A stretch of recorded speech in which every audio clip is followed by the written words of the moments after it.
Hello everybody and welcome to Hogwarts and All Homeschool. Last time I posted on YouTube we had started to cover our first week's timetable. Now I'm not going to do a timetable breakdown for you every single week because I just think that's a bit tedious.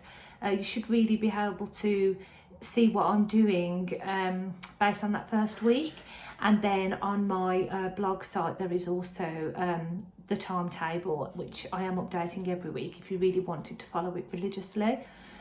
So last time I spoke to you we had covered Monday, Tuesday and Wednesday. Thursday was Spanish in the morning from 9 till 9:45, which was really fun. All of the links to the sites that we use are on my site, which is www.hogwartsandallhomeschool.com, and you can find the links in the resources section, which is actually bargain buys and more, because there's also links to equipment I purchase, and then there is also our timetable as well on there under the timetable post. So Spanish was really good fun. It was interactive. We had a real good giggle, lots of singing along to it, and I still remember most of what we learned. Followed by some spelling, and then we did a little bit of shopping because Thursdays is normally a shopping day. But the boys did bring along their calculators and shopping lists, and they had a go at working out the bill and then scanning it all through the self checkout. And then we popped to a local charity shop that deals with just children and baby items, which was fantastic because the libraries were still shut.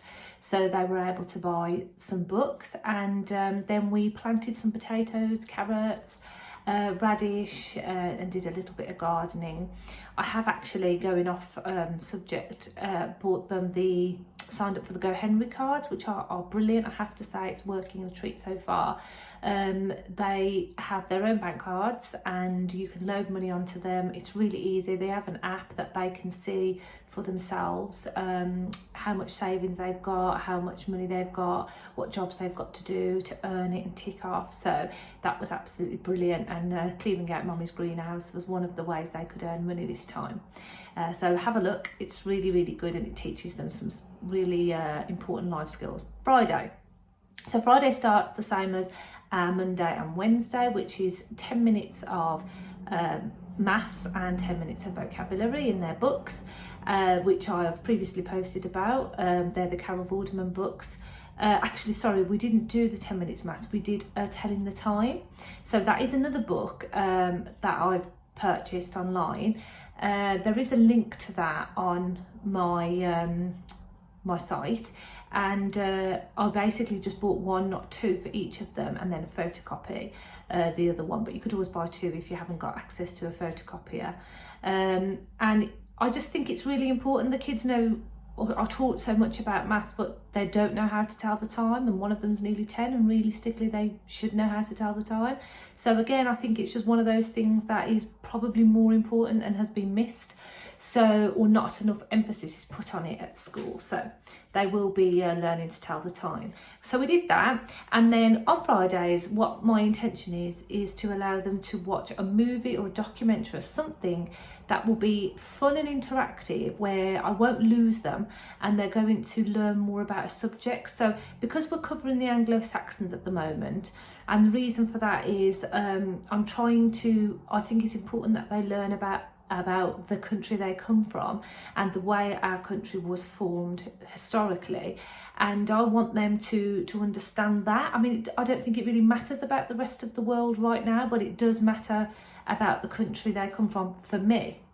So we started with a great book that I've already again spoke about in previous posts, which is the Osborne Flat book, The Look at See Inside the History of Britain, and that's the first one we come to is Early Britain. And so there's loads of resources on Twinkle as well for the Anglo-Saxons, which is great, and also a guide on what they should know. Whether or not I'll follow that remains to be seen, but it's still worth having a look at the resources. So I decided to watch the night before myself Beowulf, which is pretty gruesome, but they're boys and they're at that age, and actually I thought they'll love it. It had one swear word in it, so it wasn't the end of the world. And the Beowulf is based on the epic poem which is about Grendel and Grendel's mother and the battle that takes place. And I thought actually it was a really good, for me, when I watched the movie, it made me think that the underlying message of the poem, which I haven't read it because it's 3,000 lines long apparently, is really about greed and envy and about temptation. I think it's actually got all of that in it, and I wanted to really think about that and explore that with the boys and talk to them about it and try to get their minds to open up a little bit and tell me what they thought the poem was about. And obviously they're not thinking along those lines, but instead of just saying, oh, I thought it was about a monster, I just wanted to tell them what I thought and give them the opportunity to explore their thoughts and feelings a little bit more about it, and to see that actually there could be other levels to what they're thinking. So they watched that, and I got them popcorn and got them all snuggled up on the sofa with a blanket, which they loved. It was like a bit of a treat. And then after that, we have purchased them keyboards that go with their iPads. And like I say, just 1 minute. Yes, so the boys do have keyboards that can be connected to their iPads, and I want them to learn keyboard skills because I think that's really important, to learn to be able to type properly. Now, I know that not everybody can afford that or has that, but if you've got a laptop or whatever, that they can split the time maybe and have a go, or whatever, just use it as, a way to improve their writing skills. It really doesn't matter, but it's just, for me, I want them to learn how to type. And so after the movie, they had to write about what they thought about the movie, and I asked them to include the beginning, the middle and the end, and then what they thought, which obviously took a lot longer than I anticipated because their keyboard skills aren't great. They did have half an hour for that, but realistically you probably need an hour, and actually that's too long. So we just did it until I thought that they'd had enough, and that was okay. And then after that, that was then time to study our Europe study book. So I got this book from Amazon, and it's actually pretty good, but all we did was just read the first page, which was what is Europe, and a little bit about borders, mountains and rivers. Not a lot, it was just about what separates countries. And then I wrote them 3 questions, which was to find out how many countries are in Europe, is the UK part of Europe, and there was another question in there as well, which I can't remember what that was, but you can make it whatever you want, that's the point. And that was the end of our week. So I'm just going to recap the way it's actually really going for us now. So Mondays, Wednesdays and Fridays we do 10 minutes maths and 10 minutes vocabulary, and that's using workbooks or worksheets. That's going to change a little bit because the boys do Khan Academy, which I said I'll do a review on, and I will do a review on that. And you get a weekly progress report. And what I realised was that I could use that to my advantage, because some areas that one of the areas that they were both identified at needing some extra help with was regrouping numbers. So after Googling what regrouping numbers actually means, I printed them off specific worksheets for that so that we could work on it. Now I have to say, we did this yesterday, and I realised that one of my boys really was struggling, and it was with subtraction. And it's funny really, they've been going to school a long time and there's a lot of emphasis on timetables and addition, but I don't think enough is on the method to subtract, and even I couldn't remember from my school days. So we watched a really cool YouTube video, and the link's on my website, and that was brilliant at showing us how to do it. And it was just so fantastic to be able to sit with my children, someone who's rubbish at maths, show them how to do it, be able to help them, and to get a sense of achievement for all of us, that they did well and that I could help and nobody was frustrated. So that's the beauty of homeschooling. You can change things up, you can make it bend and flow the way you want it to. And so that's what we'll be doing. We start our day at 10 until 10:30. And that's because I think if you work from home like I do, you have to use the day to your advantage. So I start my working day at 8 until 12. So if I can push out as long as possible when they start their day, they're not alone so much. So they work from 10 to 12 independently, although I am around all the time, so they can grab me if they need me. Now, what they were doing was half 10 till 12 on Monday, Wednesday, Fridays was, on Mondays and Wednesdays was free choice. And if you've been following me, you'll see that what free choice means. It's more based on STEM and art, so that they can really, the room is laid out so that they can pick any activity they like. There's no right or wrong answer. What we were doing was including some iPad activities on that, which was TT Rockstars, scratch coding and BBC Bite Size.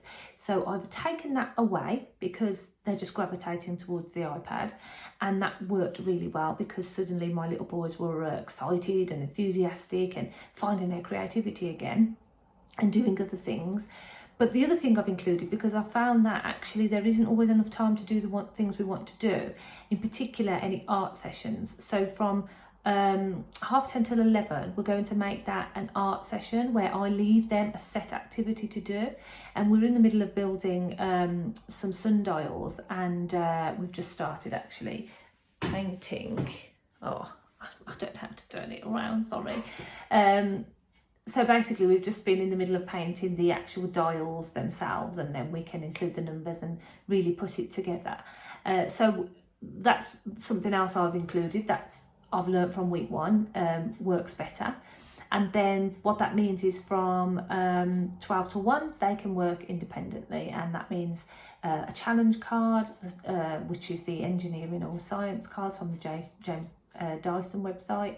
That can be Connects, it can be Lego, it can be building arts and crafts, it can be, you know, using all the resources we've got, empty boxes, whatever to make what they like. Reading, we've even got a CD that they can use with a book and play the guitar, learn to play the guitar. There's whatever they want, so it's their time and it's a child-led experience. And then obviously we break for lunch at 12. Fridays is the exception because at 10:30 until 12 we allocate time for a documentary or a movie. And then on Mondays at 1 until 1:15 I read. And then at 1:15 till 1:30 they do a take turns, where what I'm doing at the moment is reading books. My aim is to read books by historical authors, and so we're working with William Shakespeare at the moment. Again, I've posted a link to some child-friendly versions of his best works, and we're doing Hamlet. So I just read a few pages and then I write set questions in a notebook, which is just asking them things like, how do you think Hamlet feels about this, or whatever. And that's been really important actually, because one of my children, Carden, doesn't really talk about his feelings, and we're finding that this is a real sticking point. So I think next week I'll probably drop one of the subjects and include some sort of a mindfulness or growth mindset session, where without really knowing it, they're just going to be writing down thoughts, feelings, poems. I'll be looking online for resources for that. And that, like I say, this is a journey to really get to know my children, identify their strengths and weaknesses, and then put those things in where they need to be put in to help them. And then, so on Mondays we do that. One person will review the story, the other one will go through a history flat book with me. So once we've done the Anglo-Saxons, we'll move on to something else. Then at 1:45 till 2:30, it's history. And again, that could be anything. It could be watching a BBC Bite Size relative to what you're learning about. It could be building something. We've been building Anglo-Saxon houses. It could be whatever you want really. You could go out somewhere if you wanted to, and if you've got somewhere local to you that's historical and it's relevant to what you're learning about. At 2:30 to 3 we do quiet time, which is reading and spelling, and they swap, and then in that time I have a little bit of time to mark their morning books, and then we can go through them.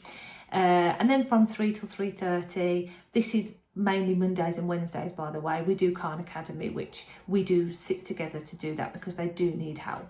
And that's the end of their day then. But what we have introduced is, if they haven't really done much, and I mean it really has to be very little in the books in the morning, then we just stay behind and finish that. But I'm trying not to make things wrong or try not to make things too long-winded, so it just gives me the chance to sit with them and help them in areas I've realised they can't just sit on their own and do it themselves.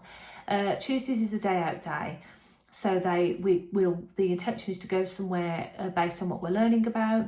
Wednesdays, again, it's exactly the same as Monday, up until 1 to 1:45, and then we do science. So as I explained before, we are following the Key Stage 2 science book, but it doesn't really work that well. I want to use the questions in there to my advantage and kind of muck up the lesson as a more of the hands-on experiment, so they learn through the experiment rather than asking questions and talking about it too much. So we'll figure that out next week. 1:45 to 2:30 is supposed to be art, design, technology, so building something with wood.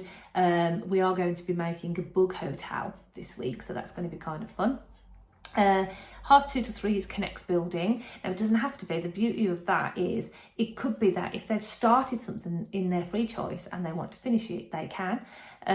It can be whatever. So that half an hour, you can say Connects, but it could really be whatever you want it to be.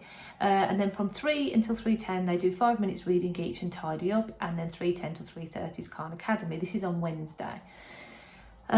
Then on Thursday, as I say, it's Spanish in the morning, 9 to 9:45, and then we do spelling 9:45 to 10, and then there's shopping, going to the library, gardening, whatever. And then on Friday, again, it's the 10 minutes each of the vocabulary and telling the time, watching the movie or documentary, 10:30 till 12, and then 1:30 till 2, it's using the keypad to write about what they've learned about. And then 2 to 2:45, the Europe study book and any worksheets that go with that. In between all of that, one of my boys goes to karate on Tuesdays. So when that happens, the other child will go for a walk with dad. And I have got this really cool Never Get Bored Outdoors book. So if we're not already on a subject that we're learning about and that can't be incorporated into the walk, then this book, which I will post a link to, is really good. It's full of brilliant ideas of things to do while you're out and about for a walk. For example, one of them is going to be going for a walk and learning just about street signs and what do you think about this street sign? How do you think it came to be? Why do you think they named it that? And then there's leaves to identify. So it's pretty good fun, and it gives them time with dad. So one-on-one with that, and exercise, of course, and then the other child does that on Wednesday when one of them's at Cubs. So again, they'll go for a walk and that kind of thing. And then there's opportunities on any evening, really, just like any family, to go for a walk, go to the park. So that's what our timetable looks like, and it's more in depth on my website if you want to follow it in its entirety. Any links on there as well. And I will be posting later my real life diary of how it's all going for me so far. So feel free to listen to that and think, wow, I feel the same, or I'm glad I'm not the only one, or whatever. But anyway, thank you for listening. Please follow me on my blog. You can subscribe. Again, it's hogwartsandallhomeschool.com. I do also have Instagram. You can search me on there. And my kids are always saying when they're doing their fake YouTubes, please ring that notification bell. I have no idea what that means, but I think there's a little bell down there somewhere that you can ring, and that means you can be notified of any new posts, or you can just subscribe. Thank you.